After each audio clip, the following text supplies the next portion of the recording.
Okay, तो अभी हम आ गए टाटा पंच की ड्राइविंग सीट पे और बात करते हैं कि पंच हमें चलाने में कैसी फील होती है। तो मैं जिन लोगों को नहीं पता उन लोगों को बता दूं कि इस वीडियो में सिर्फ और सिर्फ ड्राइव के बारे में ही बात करने वाला हूं। अगर आपको कंप्लीट ओवरव्यू चाहिए तो फिर आप यहाँ पे जो आई बटन पे लिंक आ रही है वहां पे जाकर वो कंप्लीट वीडियो देख सकते हो। तो सबसे पहले जैसे ही हम इस गाड़ी का इग्निशन ऑन करते हैं तो यहाँ पे आपको जो एनालॉग में फुल स्वाइप वाला एनिमेशन दिखता है वैसा एनिमेशन यहाँ पे आपको डिजिटल इंस्ट्रूमेंट क्लस्टर में भी देखने को मिलता है। उसके बाद गाड़ी का जैसे ही सेल्फ लगाते हैं तो सेल्फ लगाते टाइम आपको थोड़े ऐसे वाइब्रेशन महसूस होगे क्योंकि वो 3 सिलेंडर इंजन है तो उसका टिपिकल वहां पे वो एक थंब है। उसके बाद गाड़ी शुरू होने के बाद आपको कहाँ पे भी जरा सा भी वाइब्रेशन फील नहीं होने वाला है क्योंकि ये टाटा का जो BS6 फेज 2 इंजन आया है उसमें टाटा ने कंप्लीटली वो रिफाइन कर दिया है। तो वाइब्रेशन आपको कहाँ पे भी देखने को नहीं मिलते, ना तो स्टीयरिंग पे फील होगा, ना तो आपको कोई भी पेडल पे फील होगा और ना ही आपको गियर नॉब पे वाइब्रेशन फील होने वाले हैं। उसके बाद ये CNG में ही गाड़ी शुरू होती है। जब भी आप सेल्फ लोगे तो गाड़ी CNG पे कंप्लीटली स्टार्ट हो जाएगी। अगर आपका पेट्रोल जीरो है, मतलब पेट्रोल बिल्कुल खत्म हो गया है, उस केस में भी आपकी गाड़ी है वो कंप्लीटली CNG पर स्टार्ट हो जाएगी। फिर अभी ये CNG मोड में ही है तो मैंने फर्स्ट गियर में गाड़ी लगाई है और हम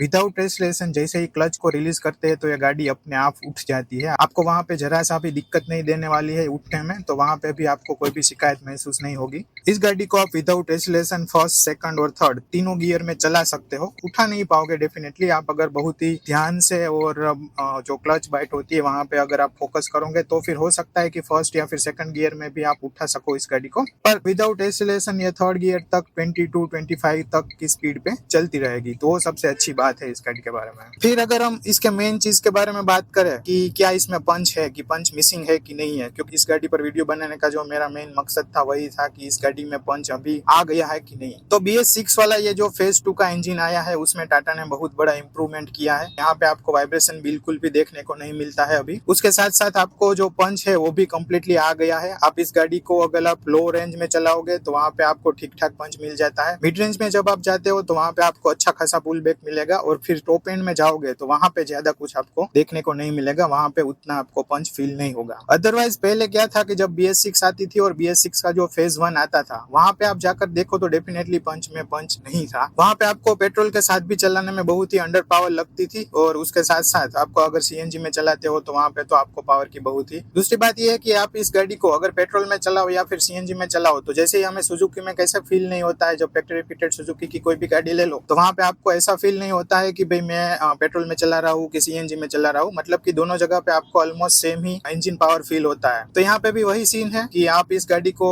CNG के साथ चलाओ या फिर पेट्रोल के साथ चलाओ, दोनों के साथ आपको सेम ही पावर डिस्ट्रीब्यूशन यहाँ पे मिलने वाला है। तो मैं आपको बेझिझक कह सकता हूँ कि अगर आप पंच लेने का सोच रहे हो तो एक बार आप टेस्ट ड्राइव लीजिए CNG और पेट्रोल दोनों की, और मैं डेफिनेटली आपको बोल सकता हूँ कि आप पावर से रिलेटेड कोई भी शिकायत पंच के साथ अब नहीं करने वाले हो, जो एक्चुअली शिकायत पहले थी। फिर हम लगे हाथ बात कर लेते हैं इसके इंजन के बारे में। ऑन द पेपर देखने जाओ तो इसमें इंजन जो आपको मिलता है वो 3 सिलेंडर का पेट्रोल इंजन मिलता है, जो कि पेट्रोल के साथ 87 bhp की पावर और 115 Nm का टॉर्क प्रोड्यूस करता है। और अगर आप CNG मोड के बारे में बात करो तो वहाँ पे आपको 72 bhp की पावर और 107 Nm का टॉर्क मिलता है। हालांकि अगर हम वो ऑन पेपर है उसको अगर हम थोड़ी देर के लिए भूल जाए तो फिर बात आती है कि इस इंजन का ट्यूनिंग कैसे किया गया है। तो ट्यूनिंग के बारे में मैं अगर बात करूं तो आपको जो यहाँ पे लो एनर्जी मिलती है वो अच्छी खासी है, मतलब आपको वहाँ पे ठीक ठाक पावर देखने को मिल जाएंगे। उसके बाद जब आप मिड रेंज में जाते हो तो वहाँ पे स्ट्रॉन्ग बाइट है, मतलब कि आपको वहाँ पे बहुत ही अच्छा पावर फील होने वाला है। तो मैं लो एंड की बात करूँ तो लो एंड में क्या आएगा कि जब आप 1500 RPM तक हो, 1500 RPM तक इसको लो रेंज में हम कंसिडर करेंगे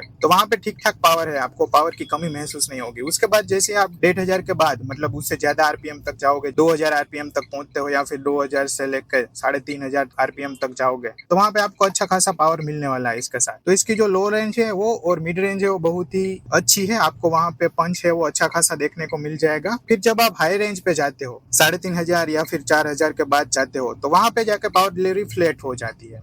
तो ये गाड़ी किसके लिए सही रहने वाली है, तो आपको अगर ज्यादा सिटी यूजेस है, ज्यादा सिटी में ही चलना है तो फिर यहाँ पे आपको पावर डिलीवरी है बहुत ही अच्छी महसूस होने वाली है। अगर आप हाईवे पे जाते हो तो 80-19 की स्पीड तक आप पहुंचोगे तो वहां तक आपको बहुत ही अच्छा पावर मिलेगा। पर जैसे आप 80-19 की स्पीड को क्रॉस करते हो तो वहां पे जाकर अगर आपको हाईवे पर कुछ ओवरटेक करना है तो वहां पे थोड़ी बहुत ये इंजन आपको दिक्कत दिलाने वाला है डेफिनेटली। तो सिटी यूजेस में बेस्ट है, आपको अच्छा खासा पंच मिल जाता है क्योंकि ये जो BS6 फेज 2 का अपडेट आया है तो वहाँ पे पावर है वो काफी अच्छी हो चुकी है और उसका पॉजिटिव पॉइंट आपको डेफिनेटली सिटी में देखने को मिलेगा। पर हाईवे पर जाते हो तो वहाँ पे डेफिनेटली आपको दिक्कत करवाएगा। मैं ऐसा सजेस्ट करता हूँ कि आपकी रनिंग सबसे ज्यादा हाईवे पर ही है तो फिर आप इसके साथ मत जाओ, आप कोई अच्छा इंजन ढूंढ लो। हालांकि उतना कोई डिफरेंस नहीं आने वाला है, हाईवे पर भी आप अच्छी खासी मतलब 80-19 की जो स्पीड होती है वहां पे चलाओ तो कोई दिक्कत नहीं है, और वही स्पीड है वो आपको बेस्ट माइलेज भी इसके साथ निकाल के देने वाली है। पर जब भी आप कोई सिंगल लेन का हाईवे है वहां पे जा रहे हो और आपको ओवरटेकिंग करने की बात आए तभी थोड़ी बहुत वहां पे दिक्कत आएगी। तो उस केस में मैं बोल रहा हूँ कि अगर आपकी ज्यादातर रनिंग हाईवे पर ही है तो फिर आपको इस गाड़ी को इग्नोर करना चाहिए। उसके बाद बात कर लेते हैं इसके विजिबिलिटी के बारे में। तो विजिबिलिटी में ऐसा है कि यहाँ पे आपको जो ORVM मिलते हैं दोनों साइड के, वो ORVM अच्छे खासे बड़े हैं। मतलब आपको जो एरियर में मिलता है ऑलमोस्ट उसी साइज का ORVM यहाँ पे भी देखने को मिलता है। IRVM के बारे में बात करें तो IRVM थोड़ा ऐसा, IRVM की साइज में कोई इश्यू नहीं है, IRVM तो बड़ा ही है, पर पीछे से जो पंच का डिजाइन है वो ऐसा मतलब थोड़ा नैरो होता हुआ आपको देखने को मिलता है। तो वहां पे जाके आपको विजिबिलिटी थोड़ी ऐसी दिक्कत करवाएगी IRVM के साथ। अदरवाइज ORVM से तो कोई भी आपको प्रॉब्लम नहीं होने वाला है। फिर विजिबिलिटी के साथ में एक और बात कर लेते हैं कि इसका जो हेडलाइट का थ्रो है वो कैसा है। तो हेडलाइट का थ्रो अगर आप डेफिनेटली हाईवे ड्राइविंग करते हो, मोस्टली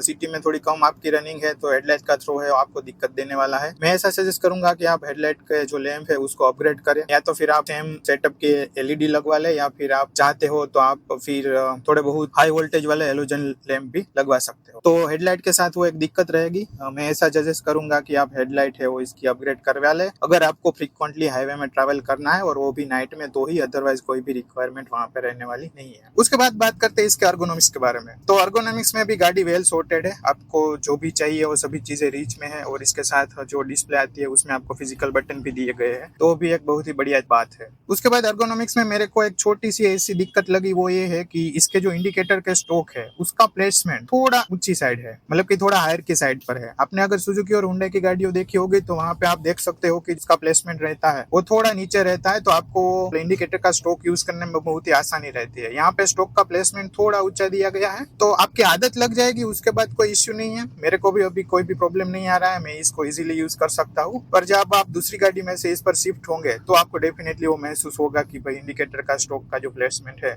वो थोड़ा बहुत ठीक नहीं है। फिर बात आती है इसके गियर बॉक्स और क्लच के बारे में। तो गियर बॉक्स में कोई भी इश्यू नहीं है, बहुत स्लिक स्लिफ्टिंग नहीं है जैसे हमने सुजुकी और हुंडई के साथ देखा है कि वहाँ पे बहुत ही स्मूथ गियर होता है। यहाँ पे ऐसा गियर नहीं है, मतलब आपको थोड़ा बहुत ट्रैवल लॉन्ग लगेगा और थोड़ा नोची भी फीलिंग आएगी, अदरवाइज गियर बॉक्स के साथ कोई इश्यू नहीं है। हर टाइम आप एक्यूरेट गियर में ही स्लॉट करने वाले हो, वहाँ पे ऐसा कुछ नहीं होने वाला है कि आप गलती से कोई गलत गियर में गाड़ी को डाल दो। उसके बाद अगर हम क्लच के बारे में बात करें तो क्लच भी ठीक ठाक है, आपको लाइट ही क्लच मिलने वाला है, उसके साथ साथ क्लच का ट्रैवल भी उतना नहीं है, तो वहाँ पे भी आपको कोई भी इश्यू रहने वाला नहीं है। फिर अगर हम बात करें इसके सस्पेंशन के बारे में, तो सस्पेंशन में कुछ ऐसी चीज है कि इस गाड़ी का एक बहुत ही पॉजिटिव पॉइंट है तो इसका सस्पेंशन। टाटा का सबसे ज्यादा सेलिंग पंच का आता है, पंच का नहीं कोई भी गाड़ी का ले लो, टाटा का सबसे ज्यादा सेलिंग पॉइंट वही रहता है इसकी राइड क्वालिटी। आपको अगर नेटिव में ज्यादा ट्रैवल करना है, जहाँ पे आप गाँव में जाएंगे और वहाँ पे गाँव के रास्ते खराब है आपको पता ही है, तो फिर बेझिझक आप इस गाड़ी के साथ जा सकते हो, क्योंकि वहाँ पे आपको ये बेहतरीन राइड क्वालिटी ऑफर करने वाली है। आप कितने भी गड्ढे वाले रोड पे से जाओ या फिर कोई बहुत थोड़ा बहुत अनड्यूलेशन से ऐसी सड़क पे से निकालो,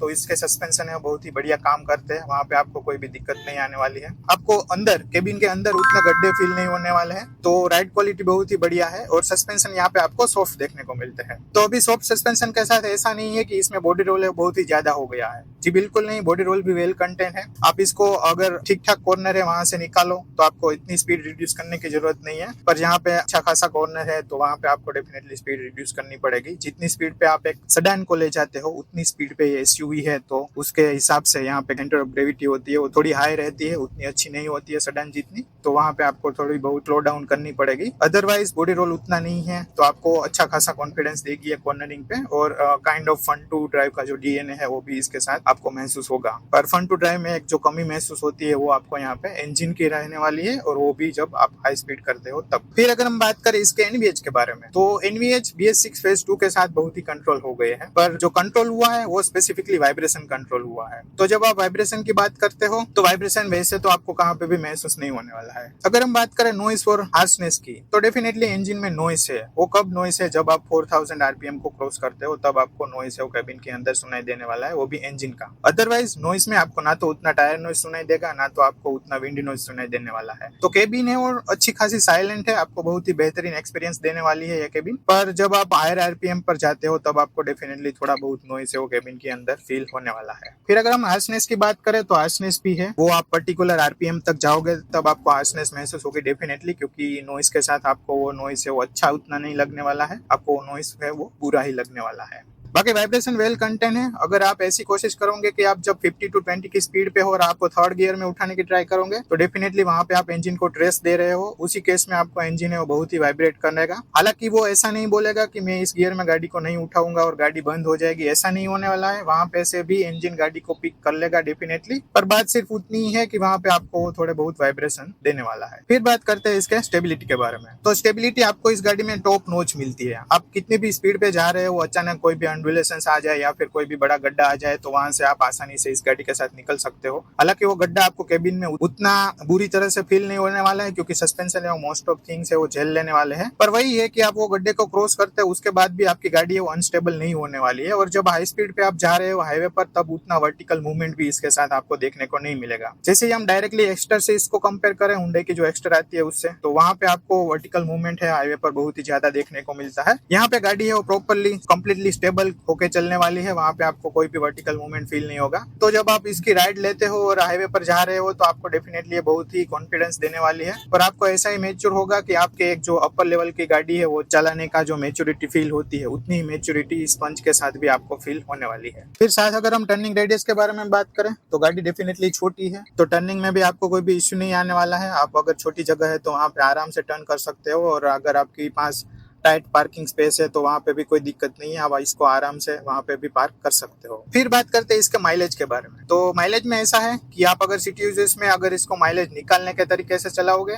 तो आपको ये 30 to 14 की माइलेज दे देगा पेट्रोल के साथ, और जब हाईवे पे जा रहे हो तो वहां पे आपको 90-20 तक की माइलेज भी ये इंजन है वो आराम से अचीव कर देगा अगर आप स्पीड मेंटेन करते हो 80-19 के पास। तो उसके बाद सीएनजी के बारे में बात करें तो सीएनजी में आप मान के चलो कि आपको 16 से लेके 18 तक का माइलेज ये सिटी में भी निकल सकती है, और जब हाईवे पे जाते हो तो 20 से लेके 22-23 तक का भी माइलेज आप इसके साथ डेफिनेटली आराम से निकाल सकते हो। तो ये चीज थी इसके माइलेज के बारे में। फिर बात करें सेफ्टी के बारे में, तो टाटा का सबसे पॉजिटिव पॉइंट यही रहा है कि उनकी जितनी भी गाड़ी आती है वो आपको 100% सेफ ही देखने को मिलती है, आइदर 5 स्टार या फिर 4 स्टार आप मान के चलो तो कोई भी गाड़ी के साथ आप ये अचीव कर सकते हो। तो पंच के साथ भी वही है, ये एक एंट्री लेवल की एसयूवी है, और अगर आप सेफ्टी के बारे में बात करो तो यहाँ पे आपको सेफ्टी है वो डेफिनेटली 5 स्टार मिलने वाली है, तो सेफ्टी के बारे में आपको कोई भी कंसर्न नहीं रहना चाहिए। फिर बात करते हैं इसके स्टीयरिंग के बारे में। तो स्टीयरिंग में ऐसा है कि आपने जो सुजुकी और हुंडई के स्टीयरिंग देखे उतना ही है, ऐसा आपको कोई बुरी फीलिंग नहीं करवाएगा, पर ठीक ठाक स्टीयरिंग का यहाँ पे आपको फीडबैक देखने को मिलता है। वेट है वो स्पीड के हिसाब से इंक्रीज हो रहा है, तो हाईवे पर आप जब जा रहे हो तो थोड़ा बहुत वेट गेन कर लेगा, तो वो भी आपको बहुत ही बेहतरीन लगने वाला है। बाकी आपको पता रहेगा कि कितना स्टीयरिंग मोड़ने पर मेरी गाड़ी कितना टर्न लेगी, तो वो सभी चीज आप एक्यूरेटली कर सकते हो। उसके बाद बात करें इसके ब्रेकिंग के बारे में, तो ब्रेकिंग भी ठीक ठाक है। जब आप सिटी स्पीड पे चला रहे हो 40 की 50 की स्पीड है और आप जब ब्रेकिंग लेते हो तो आपको बहुत ही कॉन्फिडेंस महसूस करवाएंगी, और जब आप हाईवे पर जा रहे हो 80-90 या फिर 100 की स्पीड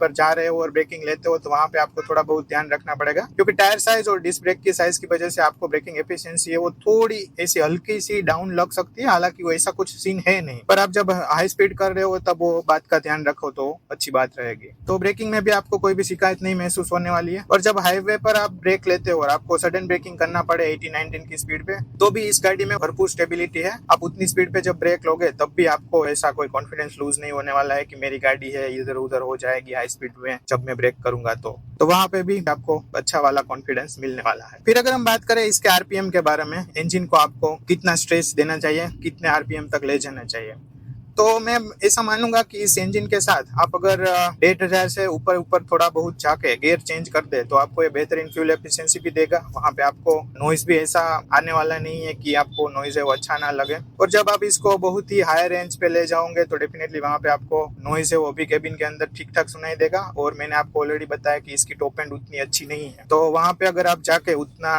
इंजन को स्ट्रेस देते हो तो आपको बुरी चीजें ही फील होने वाली है। तो मैं ऐसा सजेस्ट करूंगा कि 2000 आरपीएम के नीचे आप इसका गियर चेंज कर दो, तो वहां पे आपको बेहतरीन माइलेज भी निकाल के देगा, और आपका जो इसको चलाने का जो फील है वो भी बहुत ही बढ़िया आने वाला है। फिर मैं आपको दिखा देता हूँ, मैं सेकंड गियर में से अभी पिकअप ले रहा हूँ और आप देखो कि ये कितनी अच्छी तरह से स्पीड गेन कर रही है। आप आरपीएम पे नोटिस करो तो मैं ऑलमोस्ट 2000 आरपीएम पर जाकर गियर चेंज कर रहा हूँ, तो यहाँ पे वो अच्छा खासा पावर निकाल रही है। और आपको ऐसा कभी भी महसूस नहीं होगा कि आपको इस गाड़ी के साथ पंच नहीं मिलता। बाकी इस गाड़ी में आप ऊंचे बैठने वाले हो तो आपको डेफिनेटली एक एसयूवी का एहसास ये गाड़ी दिलाने वाली है। आप जब विजिबिलिटी के बारे में बात करो तो आपको डेफिनेटली इसका जो बोनेट है वो भी दिखने वाला है, तो वहां पे भी आपको अच्छा खासा कॉन्फिडेंस आएगा इसको जजमेंट लेने में कि उस तरफ कितनी जगह है और इस गाड़ी को आप पर्टिकुलर स्पेस में से निकाल पाओगे या नहीं। अभी यहाँ पे की जो सड़क है वो आपको डेफिनेटली रही होगी कि अंडुलेशंस वाली है, उतनी अच्छी नहीं है, पर फिर भी मेरे को अंदर उतने गड्ढे फील नहीं होते हैं, तो राइड क्वालिटी है उस बहुत ही बढ़िया आपको महसूस होने वाली है। मैं स्पेसिफिकली यहाँ पे आया हूँ गलियों में ताकि आपको दिखा सकूं कि आप इसको कम से कम जगह है वहां पे से भी निकाल सकते हो, और जहाँ पे ऐसे गड्ढे वाले रोड है, अंडुलेशंस वाले रोड है, वहां पे से जाओगे तो भी आपको राइड क्वालिटी में उत्कत नहीं आने वाली है। ओके, तो अभी बात कर लेते हैं इसके कंक्लूजन के बारे में कि आज की डेट पे क्या आपको ये गाड़ी लेनी चाहिए कि नहीं। तो मैंने आपको ऑलरेडी बता दिया कि जब पंच इनिशियल लॉन्च हुई थी BS6 इंजन के साथ, उसके बाद BS6 फेज 1 इंजन आया, तब इसमें डेफिनेटली पंच नहीं था, आपको ये गाड़ी लेने लायक नहीं थी क्योंकि काफी अच्छा खासा इंजन है वो दब जाता था और गाड़ी को उठा नहीं पाता था। वो सभी इश्यू थे इसके जो इनिशियल पेट्रोल वर्जन और CNG वर्जन है उसके साथ। अभी कोई भी इश्यू नहीं है, इसमें डेफिनेटली अच्छा खासा पंच आ गया है, आप बेझिझक इस गाड़ी के साथ जा सकते हो। मैंने आपको इसके वाइब्रेशन और वो सभी के बारे में भी आपको सब कुछ जानकारी दे दी है। तो बस इतना ही था इस वीडियो में। अगर आपको वीडियो अच्छा लगा हो तो इसको लाइक शेयर सब्सक्राइब कर सकते हो। जल्दी मिलेंगे किसी और गाड़ी के साथ किसी और वीडियो में, तब तक के लिए सेफ ड्राइव करें, सुरक्षित रहें। धन्यवाद।